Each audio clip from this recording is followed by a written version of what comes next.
right, welcome to the Sweet Science of Fighting podcast. Today's just me again. Just a little update with the podcast is still here. We missed a week. We had the last guest got sick. Then last week I got sick with bloody daycare kids that our baby interacted with. So I missed a couple of weeks. Then I moved the podcast to a new podcast channel, which then eventually somehow got deleted from YouTube or by YouTube. So I'm appealing that. Those bastards fucking me around there. So I'm waiting for that to come back. But the podcast is still there. If the channel is gone for whatever reason, I'll just bring back the videos back on the same channel. But YouTube best practices is apparently basically having your podcast on one channel and then your main other content on the other channel. So this channel will still have all the informational videos. It will have the vlogs that I started last week. There'll be another vlog coming out. Well, if you're listening to this on replay, it'll be out yesterday. So make sure you check that out because that one I show a full day of eating plus training or lifting plus wrestling. So that's actually a pretty cool little vlog there. And I talk through a bunch of different things. So that is what is going on. The podcast's still there. So still got some guests coming next. I think I might have 2 or 3 live guests on next week. And obviously they'll be out every week. But I've got Jack Koch, who is a professional boxing nutritionist. That'll be very interesting. Got Dr. Alan Ruddock, who's going to talk altitude training. For boxing. He's part of Boxing Science. I've got Ed Cosner, who is another guy like Zach Evanish, who was on the latest podcast to talk a lot about strength and combat and blending a lot of different strength training. And then we'll have some more guests in the near future too. So that's just an update there with what's happening with the podcast and the content. It's all still go. Just had a few sicknesses going around. I'm sure a lot of you are feeling that going, especially if you have kids. But before we dive into the topic today is obviously the training for older beat up fighters. I mean, you don't even have to be old. You can just be potentially beat up, knees, back, elbows, whatever it is, shoulders. I've got some strategies to help you maximize your training around that, just from my own experience and working with some older athletes as well. But before we go down there, I just want to quickly dive into some Black Friday stuff that's going on. Obviously, the biggest sales of the year. And I'm going to give you just a few that are going on. The first one, obviously, the Sweet Science of Fighting Underground, of course, number one there. I'm doing a fucking huge, massive sale, the biggest one I've ever done. Basically, limited to 20 spots, but 50% off the annual membership, which is the most valuable it's ever been. So 50% off using code. Actually, I should actually have my codes up, shouldn't I? Let me just bring those up for you. But essentially, 50% off the annual membership, or you can opt for a $1 first month trial. So those are the two options. Obviously, the $1 trial is not limited to any spot numbers, but the annual one is. So the annual one is going to be VIP SSOF. So if you use VIP SSOF in the checkout, that will give you 50% off the annual. And then if you just want the $1 trial, you can do SSOFBF. And all those will be down in the description if you're listening to this later. And you can take advantage of that. Obviously, the VIP SSOF only lasts until there's 20 spots, but the $1 trial and everything, that goes to the end of the month. So you can jump in on that whenever you want. So those are the 2 big Sweet Science of Fighting sales. Take advantage of those while you're listening to this. Secondly, in terms of equipment, I've got obviously my own Sweet Science of Fighting gear that's on X Martial. X Martial always running sales, but they're running big Black Friday sales. I think they've already started. But obviously my Tanifa shorts, my Tanifa rash guard. This is in white and black. It's sick. You've probably seen this on some of the podcast ads. And obviously the main Sweet Science shorts, and then the main Sweet Science rash guards. It's pretty much like training now. Bang. Obviously, if you're gonna buy these, click through my links in the description to help support me and the channel. Otherwise, I don't get a cut of if you buy these without it. So make sure you check those out. Those should be on special as well. For more equipment, obviously Iron Neck. I've got the box in there. Iron Neck is always they're running a big sale right now. I think they're running it the whole November. They're doing like $100 or $200 off theirs. I know I've had a couple of emails asking if the Iron Neck was worth it. 100% yes. If you have any kind of neck pain from grappling, striking, whatever it is, it's the only thing in the world that helps and fixes my neck pain. And then to be able to do rotation with it is the most unique thing. Like no neck harness, no nothing will give you that. So the iNeck is very unique in that aspect. And to get it at that price, I think it's like under $500 now for the Pro. Obviously, the Pro and Start, the Pro and non-Pro, the only difference is the friction dial. So the Pro version, you can increase the friction when going left and right with your rotations. The normal version, you don't have that option. It just stays loose. That friction dial is actually quite handy to add a little bit of resistance as you do some side to side. But if you're on a budget, yeah, the other one will give you everything you need to. So check that out. Those links will be in the description too. Then there's also your cowl for Muay Thai gear. That they haven't started the Black Friday sales yet. They don't off, but they do one every year. It's usually like 30% off.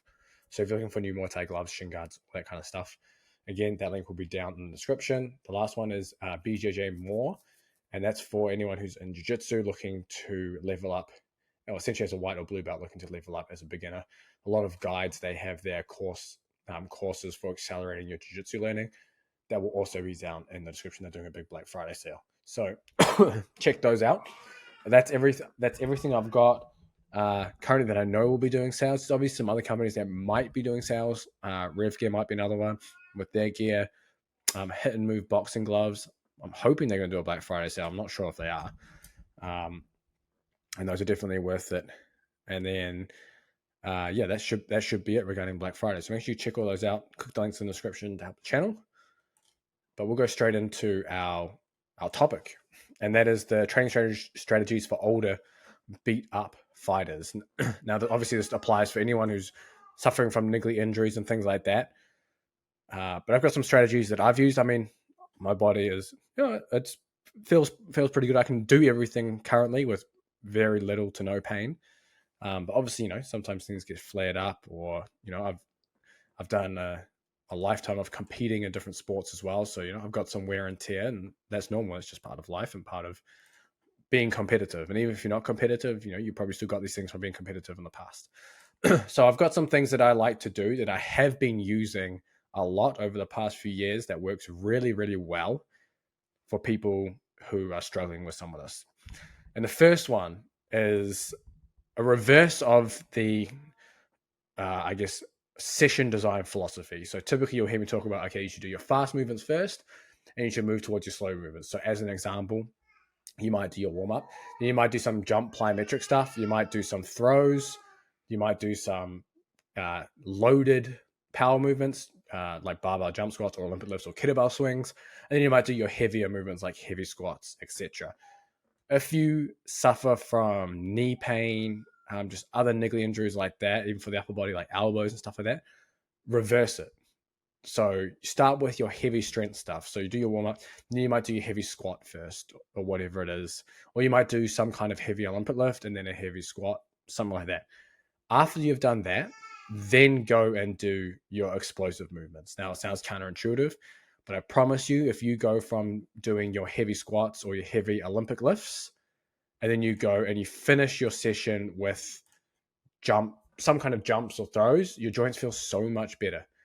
10,000 times better that you can actually do them with no pain. So that is something to experiment with. I think just going through the full range of motion, for example, in a squat with heavier load, it's like the ultimate warm up to the point where if you start going to do different jumps, you don't have that sharp pain when you're going about them. So give that a try. For upper body, I don't think it applies as well. Like if you have a funny shoulder, doing heavy bench press isn't smart, or heavy overhead press if it hurts. So this is more geared towards lower body, especially knees, just with tendon pain. I don't know what it is. It's like the extra warm up of the load and things like that kind of gets you into a point where you can do jumps and things with no pain.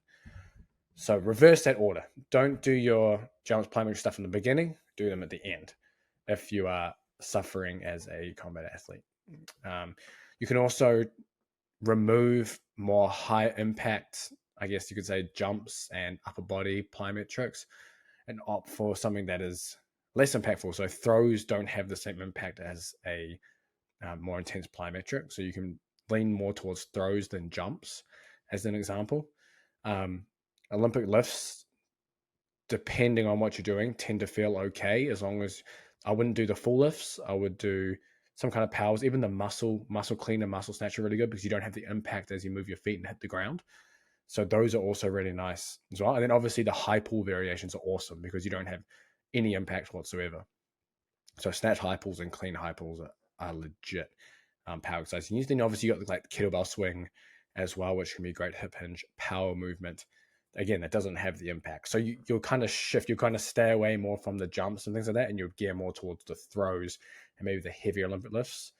If you need something more velocity based, just a lighter ball, or jumping like box jumps might be the only jump you do because you don't have the impact of the landing, right? Because you're jumping up onto a box, step down.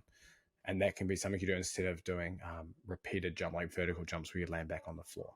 So just little modifications like that can help you so you can train longer and be more available for your technical training and not be suffering in pain while you're trying to improve physical performance, essentially.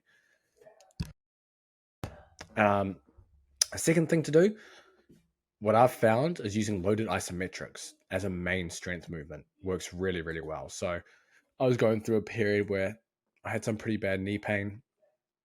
Must have been last year, I think it was. And I just couldn't squat, like front squat, back squat. It would just hurt regardless. So we know that isometrics have a really good ability, one, to numb the tendon before training. So typically you're looking at doing like long duration, like split squats, like 60 plus seconds in a split squat position. And you're trying to almost like scissor your legs together. So you're pulling with the front leg and pushing with the back leg and creating that tension. And that isometric hold tends to remodel the tendon to help with the collagen fibers. So usually within tendon pain, you've got collagen fibers in the tendon that are all like spaghetti messed up. And then the slow movement of the isometric almost like pulls them apart and tries to realign them. So isometrics have that ability to help improve the tendon. What I've found as well is depending on the isometric you're doing, because you're loading a stretched position, you're becoming more mobile. So with particularly the Bulgarian split squat is the one I used often. That worked really well. It loads the rectus femoris muscle. So the muscle that runs, it's a quad muscle, runs from the top of your hip through to your knee. So it's the only quad muscle that crosses both joints.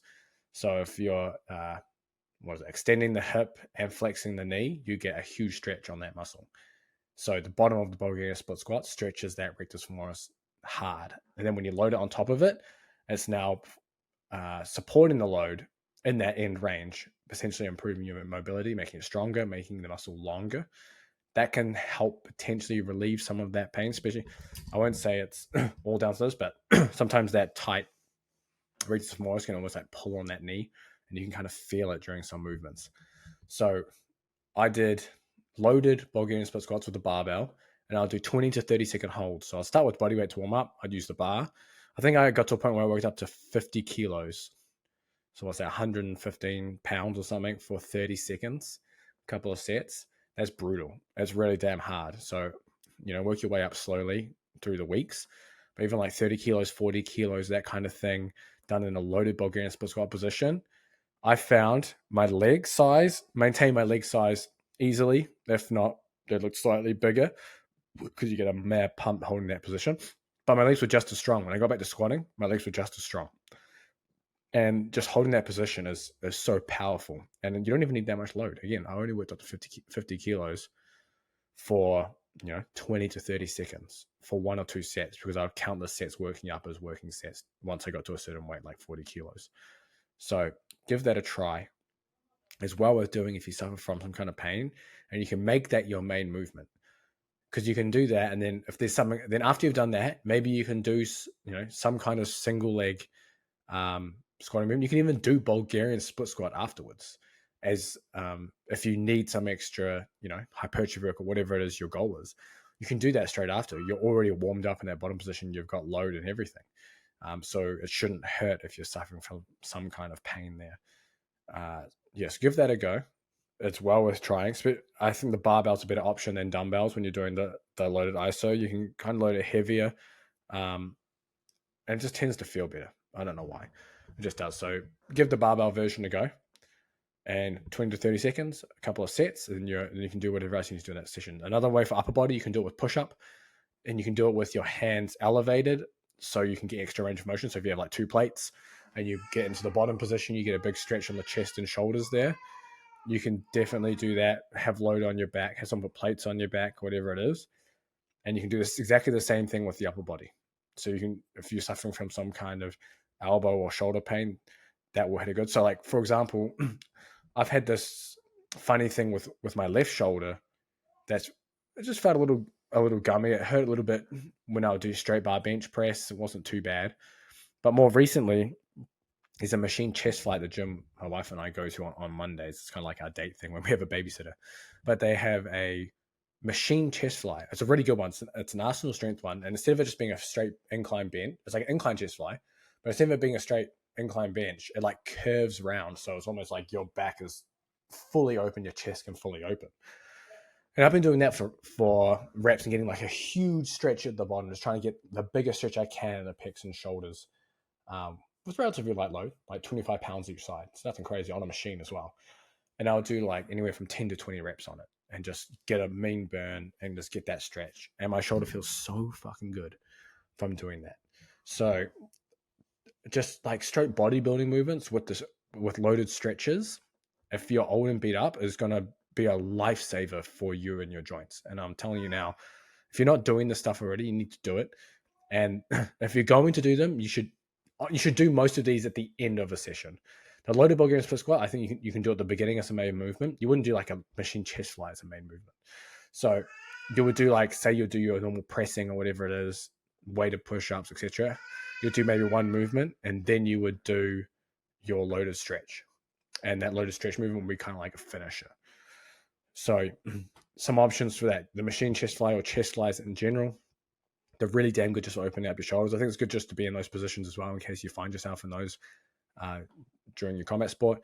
You can do the same thing with the lats. And there's a really nice lat stretch exercise where you put the neutral handles on the lat pull down. Instead of sitting on the lat pull down and pulling yourself down, you stand behind the bench, you put one foot against the bench, and you lean forward and let the weight pull your shoulders forward and you stretch your lats, and you come back and row.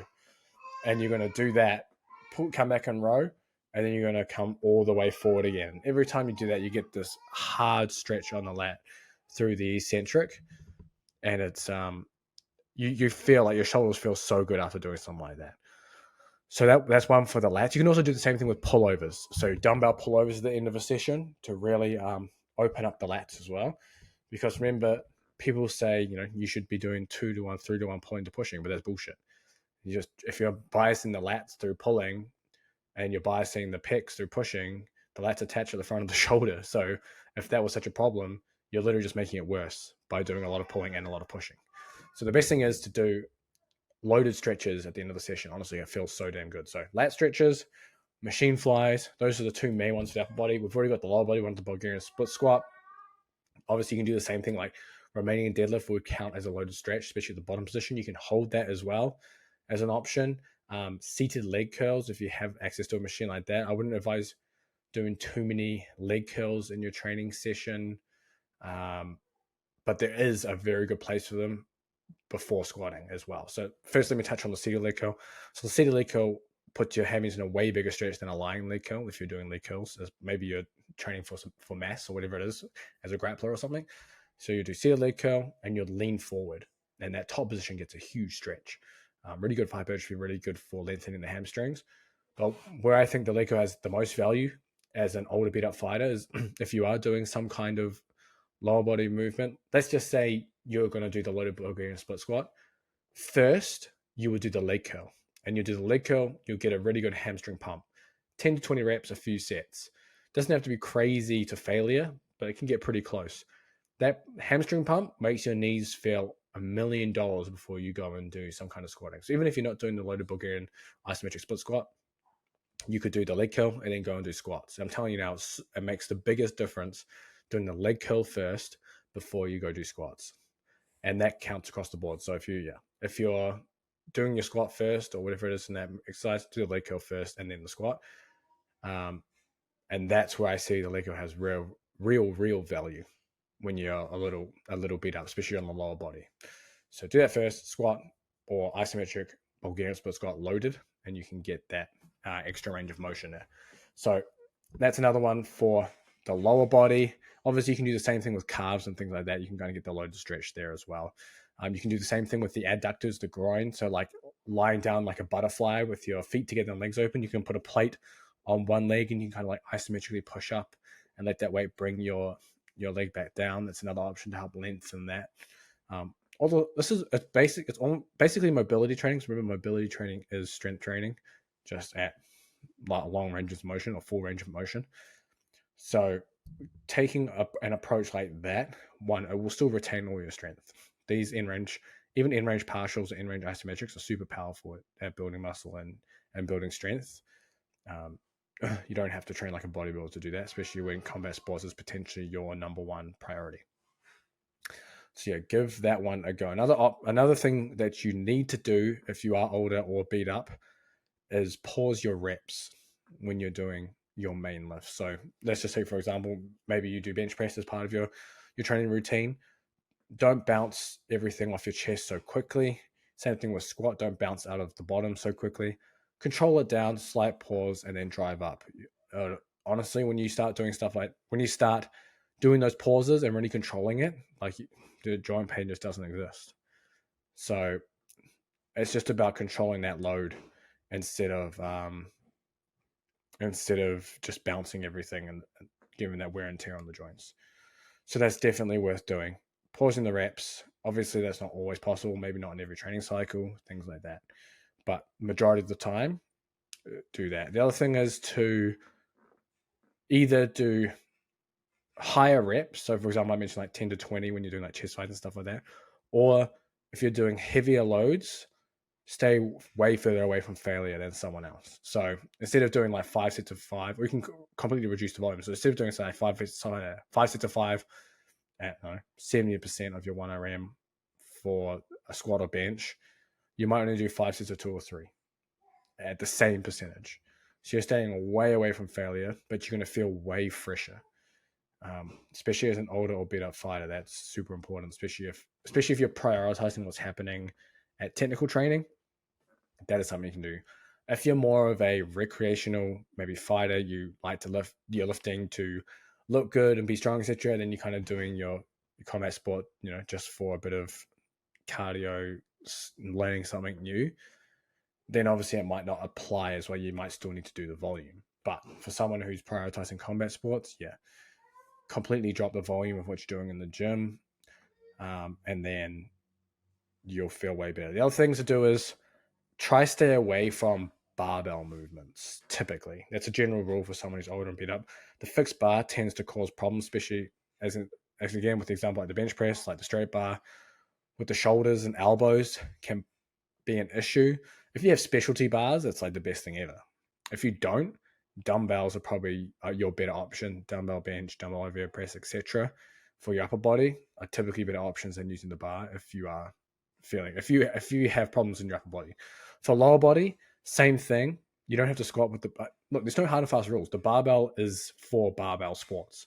You don't need to use barbells to strength train. You could do your entire strength conditioning for your combat sport with no barbells. You could do that. It's there's nothing wrong with that. You'll still see great results. But opt for things like dumbbells. If you have specialty bars, safety squat bars are awesome.